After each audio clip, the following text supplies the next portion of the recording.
LiUNA is crying foul over new budget measures revealing amendments to the Labor Relations Act. The proposed changes strip the union of its bargaining rights for workers in the industrial, commercial, and institutional sector.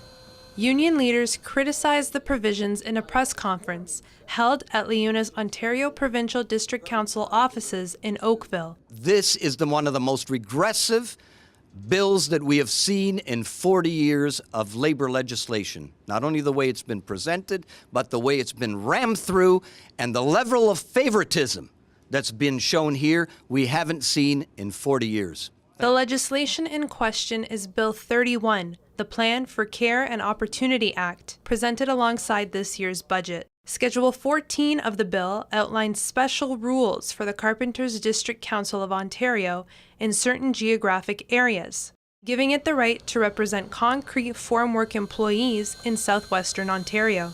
This is done by striking down a collective agreement previously negotiated by LiUNA within certain parts of southern Ontario. If passed, LiUNA says the new legislation will affect more than 600 of its members in London, Ontario, a figure that could reach into the thousands and extend across the province. They are taking our agreement and by legislation making it null and void. That affects people's pensions, it affects their benefit plans, it affects their wages, it affects their right to have job security and union representation if there's an issue with their employer. International Vice President Joseph Mancinelli says this new legislation prioritizes one union over the other.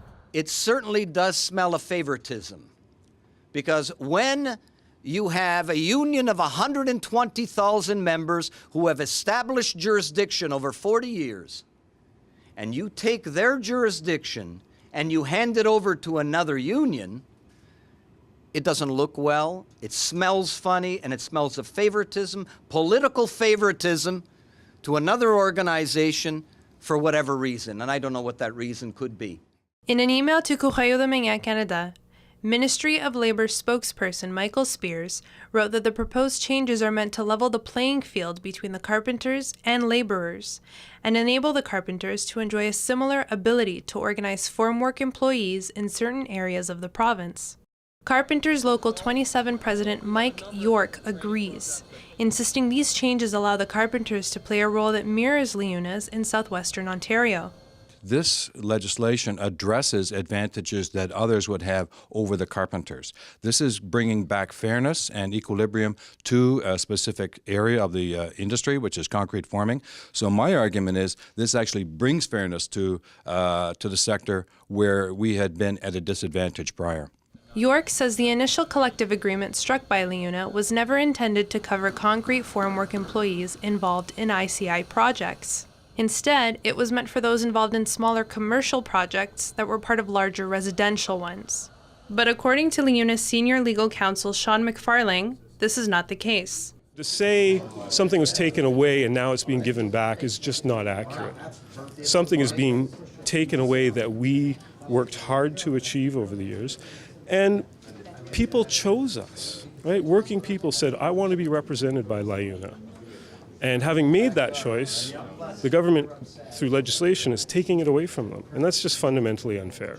For LiUNA Local 183 business manager Jack Oliveira, the best option would be to grant jurisdiction to both unions equally. Oliveira says his bargaining unit of more than 57,000 members could also be affected by the new legislation.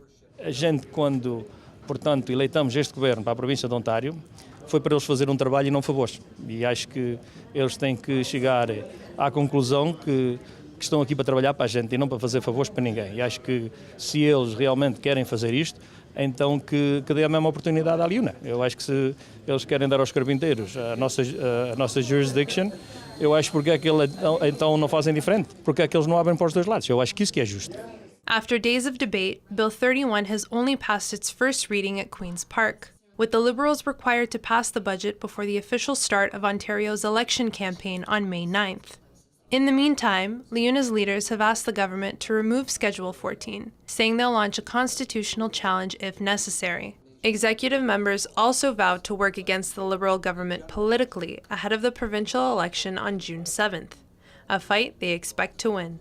This is an organization that, quite frankly, has never lost, and we're not going to lose this time as well. We're going to fight all the way, whether it be fighting politically or legislatively or at the courts, we're going to continue fighting. So the message to our members is, relax, you're going nowhere.